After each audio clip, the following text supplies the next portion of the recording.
Sales is no more difficult than any other job. You just have to learn how to do it.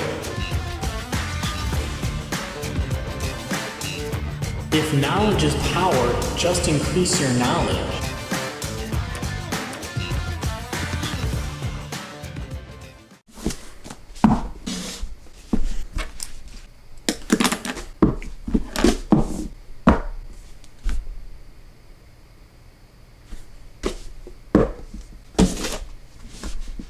I honestly don't know what a good angle is for this. Sell It Like Serhant, written by Ryan Serhant, who's a real estate agent in New York City and one of the stars in the Bravo's TV series $1 Million Listing, which ironically is the TV series Graham Stephan saw a commercial for that inspired him to go into real estate. So there's that. This book was actually a Christmas gift to me from my Aunt Linda, thank you Aunt Linda, who got to meet Ryan Serhant, and she described him to me as charming. So I was really hesitant about this book and him in general because the sales trainers I was used to following were Grant Cardone, Gary Vee, Jordan Belfort. All of them I would definitely not describe as charming, and if you guys know those particular people, you know what I'm talking about. They're not charming. So I was really hesitant about this at first. But once I started reading this book, like actually reading, not even listening to the audio program, I was actually pretty charmed. I gotta admit that his charm really does ooze off the pages. That ooze is a bad word. So I really gotta admit that I did find him, so his charm really does radiate off the pages. And so I'm trying to think of a good way to describe this without sounding weird, but he is charming. He really is. Just from reading the book, you'll understand what I mean. A quick example is he keeps referring to opportunity and moving on to the next opportunity. He uses a metaphor called balls in the air, and he keeps referring to grabbing balls in the air. You know, you grab one ball and you handle that and you move on to the next opportunity, next ball in the air. And you want to have as many balls in the air as possible because then that way you have more opportunity to grab from. And he says, I understand that balls is another word for testicles, so if that's where your mind goes, laugh your way through this book, which I did. I ended up laughing my way through the book because I'm 26, immature, and that's where my mind goes, apparently. The thing I like most about Ryan is the fact that he's so relatable. Remember when you first started in sales and you're trying to figure out why you were working so hard for a sale when it seemed like everyone else was just taking all the walk-ups and that they were just turning every no into a yes left and right? Well, Ryan had that exact same thought. He went through that too.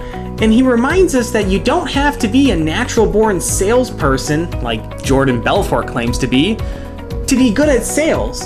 It's okay to be bad before you're good. Grant Cardone, Gary Vee, Jordan Belfort, they're all great salespeople. They're all great sales trainers. In fact, I'm wearing my 10X bracelet right now. But it can get kind of annoying sometimes when very unrelatable whenever they're talking. Gary Vee apparently is always motivated and he's always on the go. And I don't know about you, but I get demotivated sometimes. I sometimes have to reboot myself. Jordan Belfort claims to be a natural-born salesperson. And I don't know about you guys, but I definitely was not a natural-born salesperson when I started at 18 years old.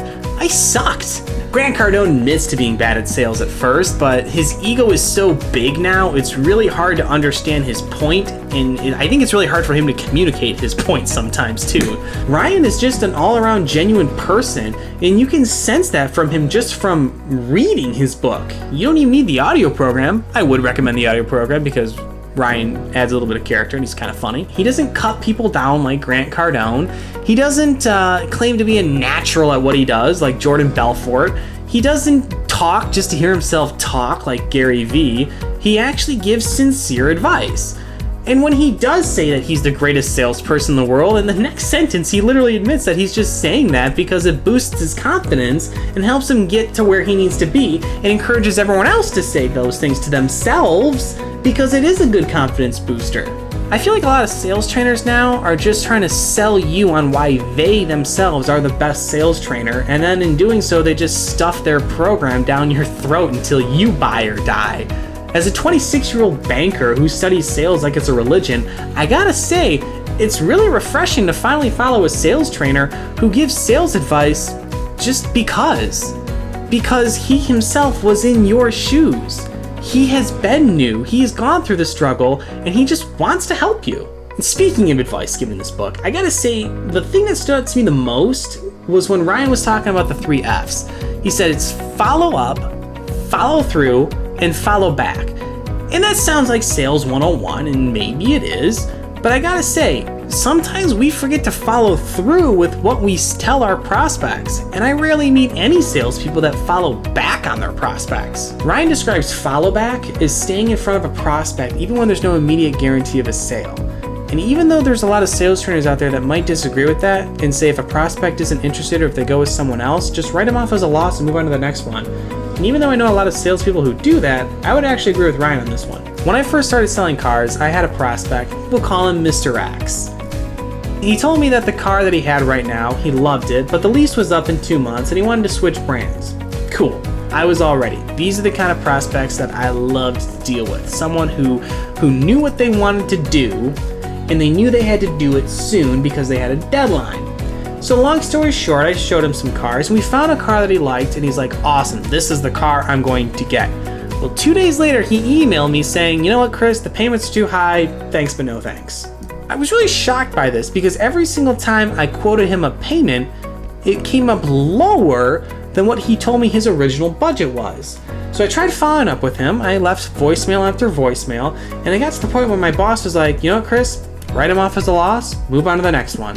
A month later, I came across an article that was talking about school teachers. It talked about how the profession was really overlooked by society based on everything they have to do on a daily basis. Well, as you may have guessed, Mr. X was a school teacher. So I immediately printed out the form, and before I stuffed it in an envelope, I took my pen and I wrote, "Hi, Mr. X.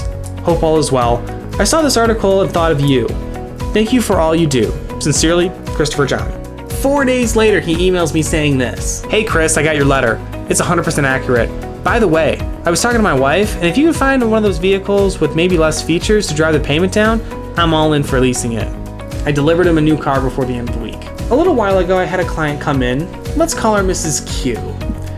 She was interested in doing some home renovations on her house, so naturally I started pitching her some home equity options, and she was interested, but she didn't really seem sold.